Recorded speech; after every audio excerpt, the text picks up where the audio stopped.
দিনটি ছিল 15 তারিখ। সবার মতো টানা ছুটির পর আমি অফিসে যাচ্ছি। অফিসে গিয়েই আমি ছুটে গেলাম আমার ডেস্কে।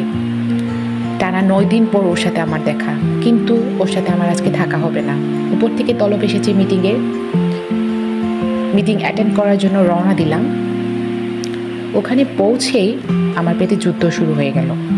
যদিও আমি খেয়ে আসছি, তো যুদ্ধ থামানোর জন্য পাশে একটা রেস্টুরেন্ট ছিল। ওখানে খিচুড়ি আর ডিম ভাজি দিয়ে যুদ্ধটা থামালাম। এরপর মিটিং, বিরতি, খাবার, আবার মিটিং, এরপর ফেরার পালা। অফিসে ঢুকেই আমার 2 কলিগ আমার হাতে 2টা পুঁটলি ধরিয়ে দিল। কিছুক্ষণ পর আরেক কলিগ পুঁটলি ধরিয়ে বলল একটা ছোট বোন দিয়ে গেছে। বাড়িতে গিয়ে পুঁটলিগুলো খুলে দেখি ভালোবাসা আর ভালোবাসা।